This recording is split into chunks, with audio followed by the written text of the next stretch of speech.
Alerta de gatilho, já na primeira frase. Se você tá num momento de vulnerabilidade emocional, talvez não seja legal você ver esse vídeo. Você pode voltar pra ver num outro momento. Aviso dado, o assunto é o seguinte. Na noite do último sábado, dia 28, a gente perdeu o influenciador baiano Rodrigo Amendoim, que tinha só 24 anos. Esse assunto bateu na gente muito pesado, ele é muito chato, muito difícil, mas eu tenho que falar desse assunto porque ele tem um background muito mais pesado e sombrio do que a gente tá imaginando. E já que a gente tem que trocar essa ideia, fica por aí que eu te conto.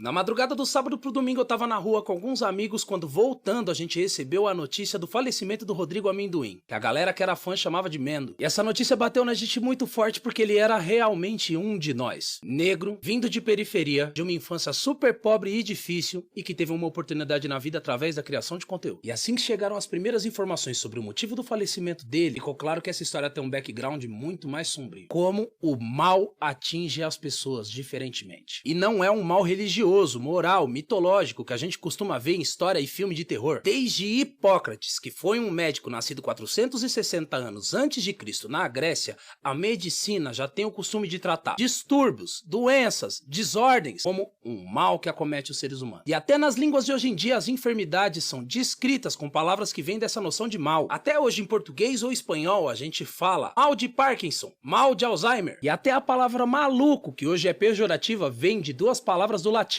malus e caput. Malus caput quer dizer literalmente cabeça mal. Mal da cabeça. E um dos princípios da ciência médica é partir da premissa que toda doença, toda desordem corporal tem um causador. E se a gente achar o causador, talvez a gente ache como tratar essa doença. Mas e quando o causador é a própria estrutura da sociedade que a gente vive? De acordo com a Organização Mundial da Saúde, a depressão é um transtorno mental que atinge 264 milhões de pessoas pelo mundo, sendo considerada o mal do século XXI. É a principal causa global de incapacidade. Acontece principalmente em mulheres.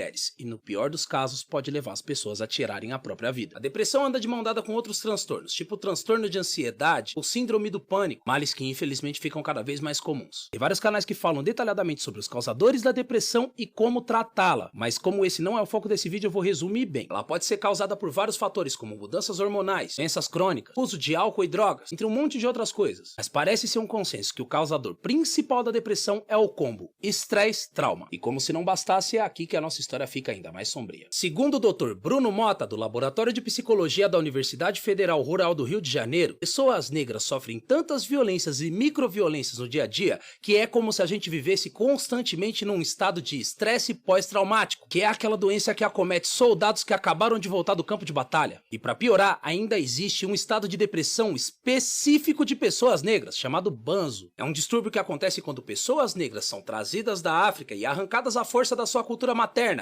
sem ser dado a elas o direito de ser absorvido pela cultura local. E esse sentimento de não pertencer mais a lugar nenhum, de não ter um chão para chamar de seu, e ainda ser constantemente propriedade e viver na propriedade de pessoas brancas, leva pessoas negras a um estado de depressão tão severo que as pessoas que foram acometidas por esse distúrbio perdem completamente a capacidade de se alimentar, e a maior parte delas acaba morrendo de fome. Esse transtorno começou a ser descrito cientificamente no século XIX, mas acontece até hoje. E como é que a gente faz para ficar longe desse combo estresse e trauma? Quando a gente fala de violência, 3 de cada 4 pessoas assassinadas no Brasil são negras. 4 de cada 5 pessoas abusadas sexualmente no Brasil são negras. 7 de cada 10 pessoas encarceradas no Brasil são negras. 9 de cada 10 pessoas vivendo abaixo da linha da miséria no Brasil são negras. O resultado é que mesmo que uma pessoa negra não seja vítima direta de nenhuma dessas violências, ela acaba tendo que absorver o trauma e o luto dessas violências acontecendo com pessoas próximas, pessoas da família, do círculo de amigos. E o resultado psicológico e emocional disso é devastador. Lembra que eu te falei que, segundo a Organização Mundial da Saúde, a depressão acomete principalmente mulheres? No Brasil, não. No Brasil, o risco de suicídio entre meninos e homens negros entre os 10 e os 29 anos de idade é 50% maior do que qualquer outro grupo. E o resultado é que homens e meninos negros, além de serem as pessoas mais assassinadas do Brasil, são as que mais cometem suicídio. Vai vendo, eu vivi uma infância extremamente violenta num lugar extremamente violento. E isso não é novidade nenhuma. O Brasil é violento com crianças negras. E eu fui criado num estado de coisas onde, quando eu saía de casa, eu tinha medo do mundo. e o mundo tinha medo de mim. Numa época em que a saúde mental era um direito de pessoas brancas e ricas, e restava para pessoas negras lidar com os transtornos emocionais sozinhas e sem nenhum tipo de informação, sem nenhum tipo de ajuda, muitos dos nossos acabaram caindo no álcool, nas drogas, e quem não conseguia lidar com isso acabava em um hospício, que era tipo uma prisão para pessoas com transtornos mentais e que era habitado quase que exclusivamente por pessoas negras. Essas violências me tornaram um menino ansioso e depressivo numa época em que essas palavras nem faziam parte do nosso vocabulário. E eu também carrego uma condição chamada transtorno de déficit de atenção e hiperatividade, o famoso TDAH. E até ser diagnosticado e descobrir que eu carregava essas condições aos 22 anos, eu me achava burro, preguiçoso, desorganizado e incapaz. E mesmo diagnosticado e tendo o suporte de um psicólogo, muitas vezes de medicamento, eu continuo convivendo com essas condições. E em vários momentos da minha vida, essa agonia era tão grande, tão inexplicável,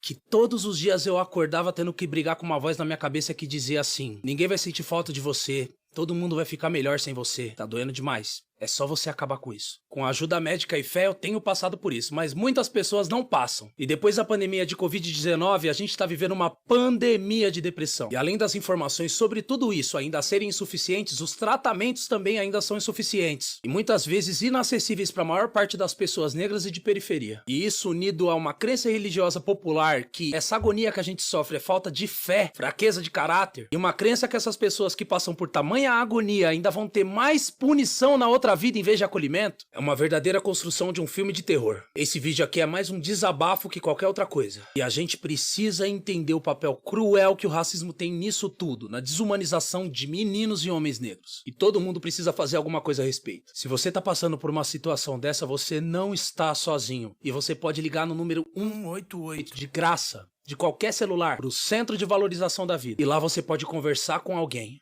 E eu te garanto por experiência própria que conversar é fundamental. E se você assistiu até aqui, espalhe esse número porque ele pode real salvar a vida de alguém. Troca essa ideia com pessoas que estão à sua volta, principalmente se alguém te disser que tá cansado. Às vezes só dizer que tá cansado é o máximo que a gente consegue chegar de um pedido de socorro. Muito obrigado por ter assistido até aqui. A morte do Rodrigo bateu pesado na gente mesmo. E eu sinto muito por todo mundo que passa por isso. Acho que esse vídeo tem que acabar aqui. É isso. Espalhem a notícia.